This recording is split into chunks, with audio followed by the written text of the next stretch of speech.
Nobody tells you just how tough it is to lose a loved one, especially a husband. At that moment, she left like everything made no sense anymore, including Christmas.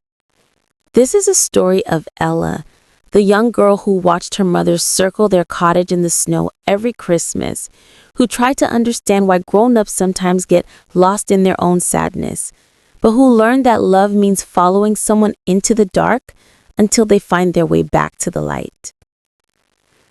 Mom's doing it again. Ella pressed her nose against the cold window, her breath fogging the glass. Outside, the snow was falling thick and heavy, covering everything in white. And there, clear as anything in the yard, were the footprints. Her grandmother came to stand beside her, wrapping a shawl tighter around her shoulders. "What time is it, Sweet Pea?" "Almost 4. Ella was 12, old enough to read the kitchen clock, old enough to know that 4 in the morning was not a normal time for anyone to be outside. "Should we go get her?" "Not yet." Her grandmother, Gran everyone called her, put a warm hand on Ella's shoulder. "Let's give her a few more minutes." They watched together as a figure moved through the snow.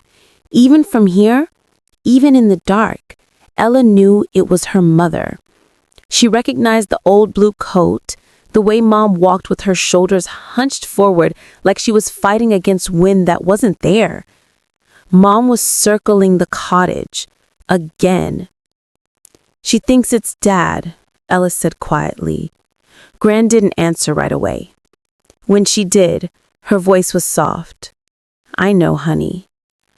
"But Dad's dead." The words still felt strange in Ella's mouth. Dead, like a stone dropping into water. Her father had died last January, and now it was almost Christmas again, and nothing felt right anymore. The cottage was too quiet. Mom barely talked. And every time it snowed, Mom would sleepwalk outside and follow footprints that no one else could see. "Your mother's heart is broken," Gran said. "Sometimes when people hurt that much, their minds play tricks on them." "What kind of tricks?" "The kind that let them hold on to things a little bit longer." Gran squeezed Ella's shoulder. "Come on, let's make some hot chocolate for when she comes back in." By the time Mom came through the door, Ella had 2 mugs of hot chocolate waiting on the kitchen table, extra marshmallows in both. Mom's cheeks were red from the cold, her hair wet with melted snow. She looked confused, like she'd just woken up. "Ella, what are you doing awake?" "You went outside again." Ella pushed one of the mugs toward her mother. "I saw you from the window." Mom's face did something complicated. She sat down slowly, wrapping her cold hands around the warm mug. "I'm sorry, baby. I didn't mean to worry you." "Were you following the footprints?" "Ella." "Because I looked, Mom. When you came back inside, I went out and looked. There's only one set of footprints. Yours." The kitchen got very quiet. Gran was standing by the stove, pretending to wash dishes, but really listening to everything. Mom stared into her hot chocolate.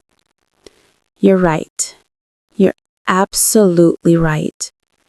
"Then why do you keep doing it?" "I don't know." My voice cracked a little. "I dreamed that Dad's out there, that he's come back, that if I just follow the footprints, I'll find him, and when I wake up, I'm outside and my feet are cold and I sound crazy, don't I?" "No," Ella said firmly. "You sound sad." Mom looked up at her, then really looked at her, and something passed between them. Understanding maybe, or just the tired knowledge that they were both trying to figure out how to live in a world without Dad in it. "Drink your chocolate," Gran said from the stove, her voice gentle. "Both of you, before it gets cold." The next day was Christmas Eve, and Grant insisted they go into town. "We need to get out of this house," she announced at breakfast. "We're going to the Christmas market, and we're going to buy candy, and we're going to look at the lights, and we're going to act like normal people for a few hours." "I don't want to," Mom said. "I wasn't asking." Gran was small but fierce, the kind of grandmother who didn't take no for an answer. "Ella needs some Christmas in her life, don't you, sweet pea?" Ella looked between her mother and grandmother. The truth was, she didn't care much for Christmas this year. Last Christmas, Dad had been alive. He'd made his famous gingerbread cookies and told terrible jokes and played his guitar while they decorated the tree. This Christmas felt like a lie, like they were all pretending everything was fine when nothing was fine. But Mom looked so tired and Gran looked so determined, and Ella was 12, but not too old to know that sometimes you did things just to make other people feel better. "Sure," she said. "Let's go." The town square was decorated with lights and green branches and a huge Christmas tree in the center. People walked around drinking hot cider and buying last-minute gifts. Christmas music played from speakers someone had set up near the church. It all felt too cheerful, too bright, like the world didn't know it was supposed to be sad. They were looking at a table of handmade ornaments when a woman approached them. She was young, maybe 30, with kind eyes and a baby strapped to her chest in one of those carrier things. "Elaine? Elaine Corwin?" Mom turned, and Ella watched her face do that thing where she tried to remember who someone was. "It's Sarah. Sarah Mitchell? Well, Sarah Palmer now." The woman smiled. "We went to high school together." "I heard about Thomas. I'm so sorry." "Thank you." Mom's voice was flat, automatic. "How are you holding up? I know the first year's the hardest." "We're managing." Sarah shifted the baby, who was making small sleeping sounds. "Listen, I know this might sound strange, but I wanted to tell you something. My dad died 3 years ago, right before Christmas, just like Thomas. And that first year, I had a hard time. I kept seeing him places, in crowds, in my dreams. Once I was sure I saw him at the grocery store, and I followed this poor man for 10 minutes before I realized it wasn't Dad at all." Mom's expression changed slightly. "Really? Really? My therapist said it was my brain's way of not letting go, that grief does strange things to our minds." Sarah smiled sadly. "I thought I was losing it. But it got better, not all at once, but slowly. And now I can think about Dad without feeling like I'm drowning." Ella watched her mother's face carefully. Mom was listening in a way she hadn't listened to anyone in months. "Did the vision stop?" Mom asked quietly. "Eventually. Once I started accepting that he was really gone." Sarah reached out and touched Mom's arm. "Be patient with yourself, Elaine. There's no right way to grieve." After Sarah left, Mom stood very still, staring at nothing. "Mom?" Ella tugged on her sleeve. "You okay?" "That woman," Mom said slowly. "She saw her father. She thought he was really there. But he wasn't." "No." Mom looked down at Ella. "He wasn't." They walked home in silence as the sun set and the snow started falling again. Ella woke up at midnight to the sound of the front door closing. She lay in bed for a moment, listening. The house was quiet except for Gran's soft snoring from the guest room. Mom's door was open. Ella could see it from where she lay, and Mom's bed was empty. "She's doing it again," Ella thought, "following the footprints." But this time felt different. This time, Ella had a strange, tight feeling in her chest, like something important was about to happen. She got out of bed and pulled on her boots and coat over her pajamas. She grabbed the flashlight from the kitchen drawer and stepped outside into the snow. The cold hit her like a slap. Her flashlight beam cut through the darkness, and there they were, the footprints, fresh ones, leading away from the cottage toward the trees. Ella followed them. The forest was scary at night, full of shadows and strange sounds. Ella's heart was beating hard, but she kept walking. She had to find her mother. She had to make sure Mom was okay. The footprints led deep into the woods, past trees and rocks and frozen streams. Ella's feet were getting cold, and she was starting to wonder if she should turn back when she saw light ahead. A clearing. And in the middle of it, her mother, kneeling in the snow near a big old oak tree. "Mom!" Ella ran forward. "Mom, what are you doing?" Her mother looked up startled. Her face was wet with tears. "Ella? Honey, you shouldn't be out here." "Neither should you." Ella was crying now too. She couldn't help it. "Mom, you're scaring me. There's no footprints. There's never been any footprints except yours. Dad's not out here. He's gone." "I know." Mom's voice broke. "I know he is, baby. I know." "Then why do you keep looking for him?" Mom held up something, a book, old and worn. "Because I needed to find this." Ella moved closer, shining her flashlight on the book. "What is it?" "Your father's journal. He buried it here before he died. I didn't know where it was, but somehow I kept coming back to this place, like part of me remembered." "What does it say?"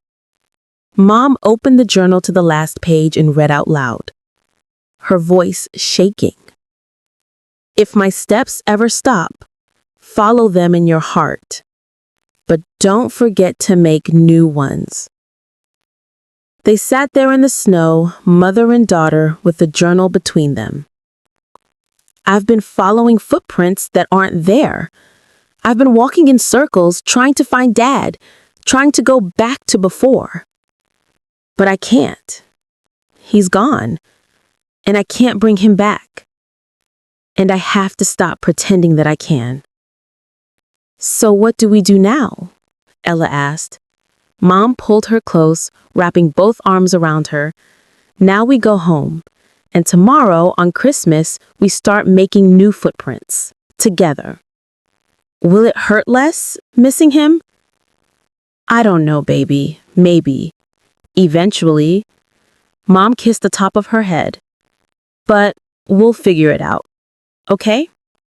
"Okay." They walked back to the cottage together, following their own footprints in reverse. The snow had stopped falling and the sky was starting to get light in the east. Christmas morning was coming. When they got home, Gran was waiting in the kitchen with hot chocolate and worried eyes.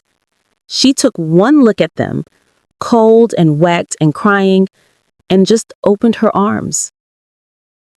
They all hugged together in the warm kitchen, 3 generations of women who had lost someone they loved, who were learning how to keep living anyway. Ella thought the story ended there. That Christmas morning when they all sat around drinking hot chocolate and Mom read more of Dad's journal out loud. The funny parts. The parts that made them laugh and remember Dad as he really was. Silly and kind and full of bad jokes. But the real ending came later, in spring, when the snow was gone and the world was green again. Mom started going to a group for people who had lost someone. She started sleeping better. She stopped walking outside at night. She even started humming sometimes while she cooked dinner. These little songs that meant she was thinking about something besides sadness.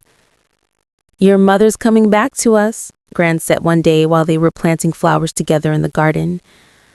Ella looked over at the cottage where Mom was painting the front door a bright blue. "She's different, though." "Of course she is. Losing someone changes you, but different doesn't always mean bad. I miss how things were before, when Dad was alive and everything was normal." Gran sat back on her heels, wiping dirt from her hands. "You know what your dad told me once? He said that normal is just what we get used to. And we can get used to new things too, even hard things, even sad things. We're stronger than we think." Ella thought about this. She thought about the footprints in the snow, about how scared she'd been watching Mom circle the cottage in the dark. She thought about following Mom into the forest, about finding her crying by the old oak tree. She thought about how sometimes loving someone means following them into the scary places until they find their way back. Yeah, she said finally. I guess we are. At night, Ella found Mom sitting outside on the porch steps, watching the sunset. She sat down next to her. Hey, baby, Mom said, putting an arm around her shoulders. Hey.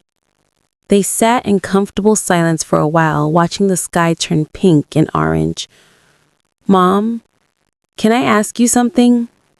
Always. Do you still see the footprints? In your head, I mean. Mom thought about this. Sometimes. But now I know what they really are. What? They're the mark Dad left on us, the path he walked while he was here. And instead of following that same path over and over, trying to go back, Mom squeezed Ella's shoulder. I'm walking forward, making new footprints, different ones. Are they good footprints? I think so. They're taking me to tomorrow and the day after that, and all the days that are coming. And you know what? What? You're walking beside me. Your footprints and my footprints, side by side. Ella leaned her head against her mother's arm. Above them, the first stars were coming out, bright and clear in the spring sky. I miss him, Ella whispered. Me too, baby.